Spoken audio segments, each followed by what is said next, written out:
Thank you, and if I could join in the welcome to the gentleman from the men's shed, and they can only be impressed.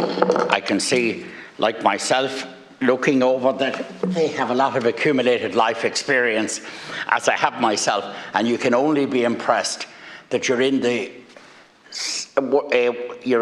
Parliament in the Shannon when we are discussing such a serious matter, and it has to give you some confidence in the institution that this is the material we're dealing with, and that we're trying to alleviate one of the greatest social ills of our times.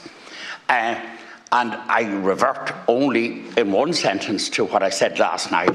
It's great that we're here, and it's wonderful that this is what we're doing, and this will be an organic process, and if we get this passed and get up and going, as it goes on, we can only hone it to better effect. I want to respond to some of the amendments as I see them, and I'll do it as succinctly as I can. Amendment 47, I think, from Sinn Féin, from Senators Gavin and Warfield.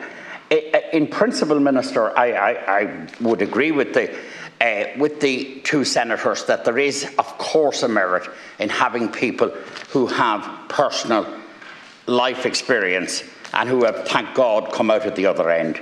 And I would know such people, as indeed you would yourself, Minister. And some of these would they are much more enhanced people with a lot to offer. And of course, the principle is a good one. And obviously, the second part is a good one, that you wouldn't be employing people with a vested interest in the industry. I would assume that these things will be within your reasoning, Minister, and would be something that you would be doing insofar as practically possible in any case. But I certainly would commend the principles to you, and I'll be interested in your response to the actual detail, to whether that's a realistic thing as a legislative prerogative. But certainly it should be instructive to a process, and maybe you could, in your response, show positivity in that area, which I think would be in order. Obviously, the amendment to reduce and eliminate compulsive gambling is implicit in, and I agree with Senator Higgins and support it, it's implicit in our entire effort, and will be a central remit of the authority.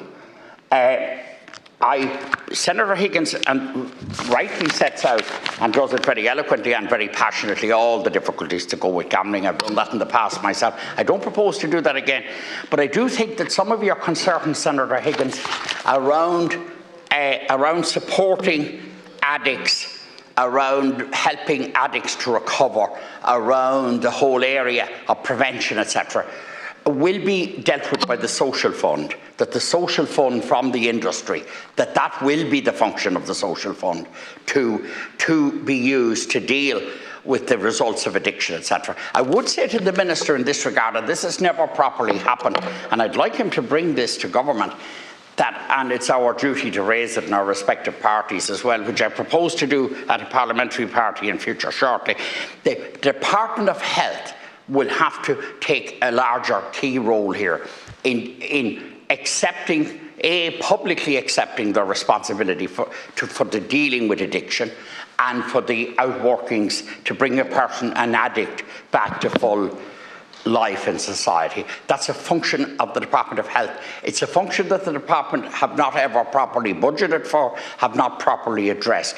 And I know that my very distinguished colleague, Senator or Deputy David Stanton from Cork, who was a pioneer in this area and was a very strong advocate to deal with gambling down the years, he was always of the view and always publicly stated that the Department of Health needed to have a bigger role in dealing with the outworkings of addiction, with the realities of addiction, etc. And there needed to be specific sections within the Department of Health, specific budgets.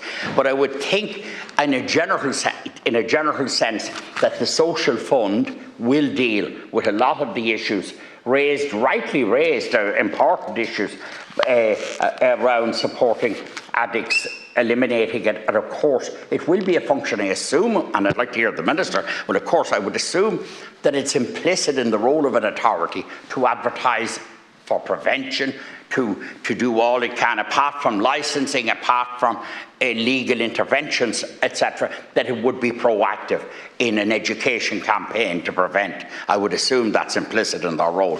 Look, I think I just wanted to respond briefly to the amendments, or say what I think. I just think this is a historic occasion that we're doing something that will be so societally impactful. And it's a bit like I was talking to a GAA guy the other day who was thanking me for my input to his sports capital grant application for his club. And I said to him, but I want to make the same point here. 60. I said, we'll never know the people who would have gone on Skid Row without the GAA, whose lives would be devastated without that intervention in their youth. Similarly, we're never going to know people who would have been victims of this, but were it not for today. So I broadly support the principles of the amendment, and I'm interested in the Minister's response. Thank you. Thank you, Senator.